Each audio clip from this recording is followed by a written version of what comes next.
তুমি ছুটে চলেছ তোমার জাহান্নামমুখী সে যাত্রা এবং ছুটে চলাকে থামাবার জন্য। নবীজি বলেছেন, ওয়া আনা আখিযুন বিহুজুজিকুম মিনান নার, আমি তোমাদের কোমর ধরে ধরে টেনে টেনে জাহান্নাম থেকে বাঁচাবার চেষ্টা করি, এটা আমার দায়িত্ব। সেই নবীজি বলে গেছেন আমাদেরকে যে একটা সময় আসবে ফিতনা আসমান থেকে অনবরত পতিত হবে। কাওয়াকাইল মাতর, বৃষ্টির ফোঁটা যেরকম অনবরত টপ টপ করে পড়তে থাকে, ফিতনা এরকম করে পড়তে থাকবে। ভাইরা আমার, আমরা সম্ভবত সেই সময়টা এখন পার করছি। চতুর্দিকে ফিতনার যে ভয়াবহ অন্ধকার, যে ফিতনা আমরা হারিয়ে যাচ্ছি, যে ফিতনায় আমাদের অস্তিত্ব বিলীন হওয়া উপক্রম, ঠিক এরকম সময়ে যদি আমরা ঈমানের উপর অটল থাকতে পারি, তার বৈশিষ্ট্যটা কি, তার লাভটা কি? সুবহানাল্লাহ। তিরমিজি বর্ণিত আরেকটি হাদিসে নবী করিম সাল্লাল্লাহু আলাইহি ওয়াসাল্লাম বলেছেন, এমন একটা সময় আসবে যখন ঈমানের উপরে অটল থাকাটা জ্বলন্ত কয়লা, আগুনের কয়লা হাতে রাখার চাইতে কঠিন হবে বা হাতে রাখার মতো হবে।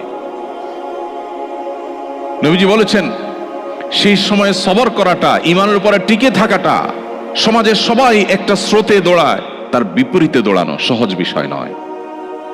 কিন্তু এই কাজটা যারা করতে পারবে, নবীজি বলেছেন তাদের কাজটা কষ্টসাধ্য এতটাই যে জ্বলন্ত আগুনের কয়লা হাতে রাখার চাইতেও বা রাখার মতো কষ্টের, কিন্তু এর বিনিময়টা আবার সেরকম ঈর্ষণীয়।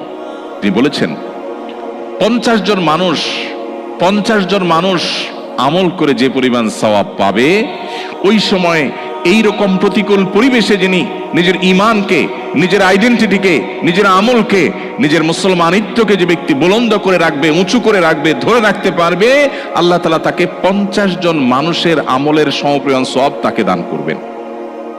তিনি নামাজ পড়বেন 1 রাকাত, সওয়াব পাবেন 50 রাকাতের। তিনি রোজা রাখবেন একটা, সওয়াব পাবেন 50টার। তিনি হজ করবেন একটা, সওয়াব পাবেন 50টার। সাহাবীরা অবাক হয়ে গেলেন নবীজির এই কথা শুনে। তখন তো সেরকম কোনো পরিবেশ ছিল না, ঈমানের জন্য অনুকূল পরিবেশ ছিল মদিনাতে।